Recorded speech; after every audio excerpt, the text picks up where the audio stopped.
Hi everybody, welcome to TechIsrael Academy. In this video, we are going to be talking about introducing use effect hook, particularly use effect. So let's go. The use effect hook in React allows you to perform side effects in your React functional components. Side effects are operations that don't directly affect the component render output, but are necessary for its functionality, such as data fetching, subscription, and manually changing the DOM. So the first one is side effect defined. Actions that reach out outside the component to interact with the world, like API calls, DOM, manipulation, or timer. We also have syntax overview, that is the use effect, the callback function, and dependencies arrays. We also have controls execution. The functional dependency array detects when the effect runs, preventing unnecessary re-execution. Let's go to the next slide. We have understanding use effect dependencies.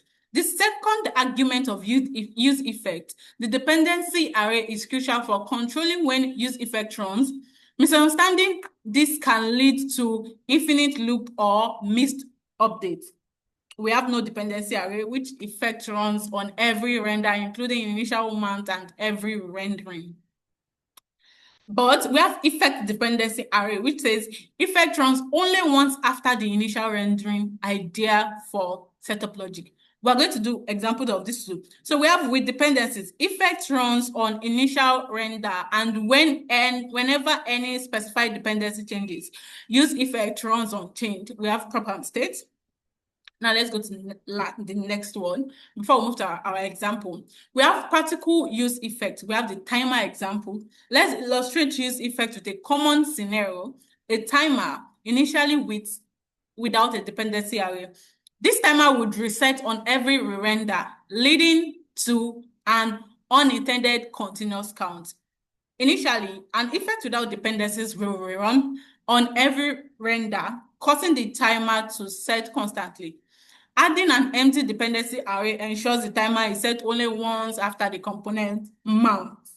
So now, this is an example of a timer. So let's go. In this aspect, we are going to create a file name. Let's call it timer.jsx.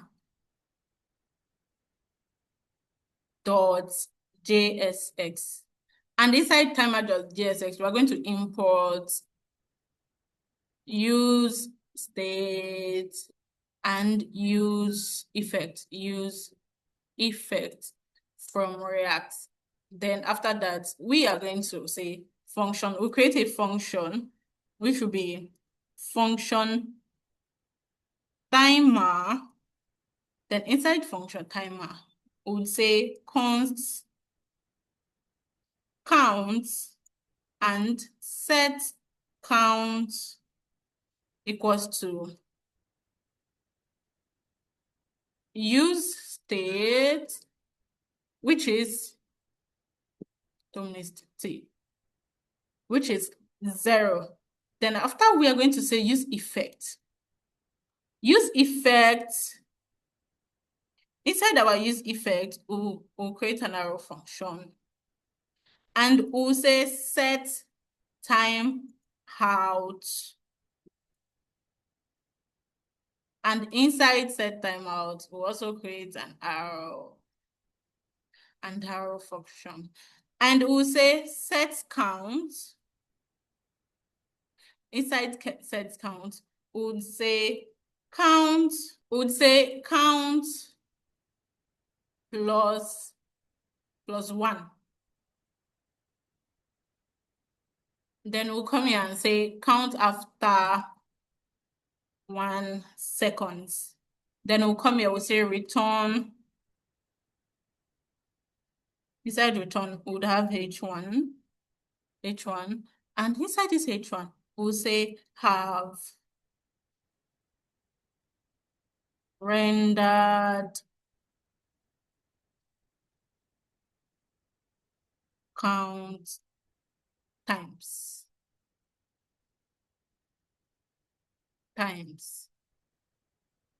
Now let's export our timer.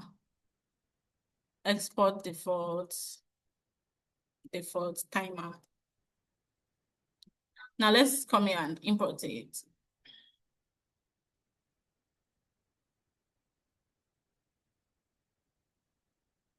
Timer. We should bring it in here. Import timer from timer. Now let's check our results. So when we come here, oh, it does. Can you see? I've rendered 2 times, 3 times, 4 times, 6 times, 7 times. So that is what use effect is about. So for this aspect, that is where we talk about. So that is where we talk about without dependencies. So let's do the one with dependencies. So we'll comment this one out and we'll leave our set timer, which is this. And then we are going to say use effect, and inside use effect, we would say let timer set timeout. And inside set timeout, we'll say set count. Then inside set count, we'll say count.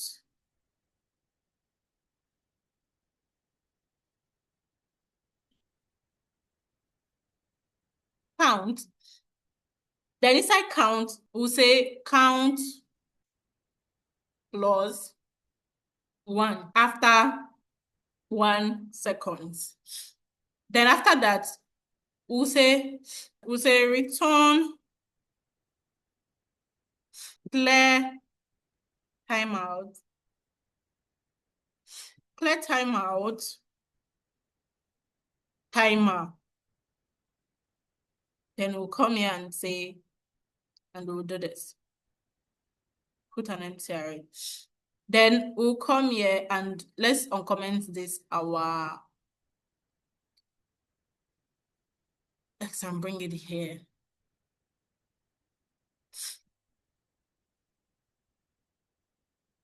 Return I've rendered count times. So now let's check it out. Let's reload it. As you can see, I've rendered 1 time.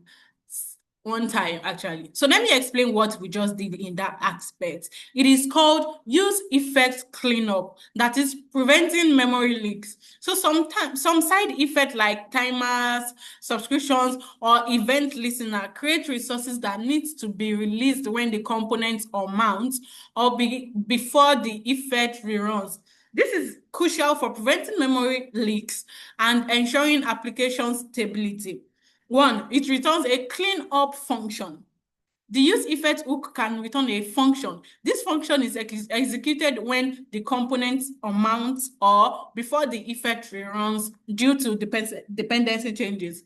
We also have dispose of resources, which says use the cleanup function to clear timers like clear timeout, unsubscribe for events, or detach event listener.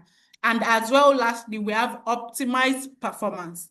Proper cleanup prevents unnecessary background processes and memory consumption, leading to a more efficient application. I hope you understand very well. Thank you for watching this video. Do well to follow us across all socials at TechieZone Academy. See you next time. Bye.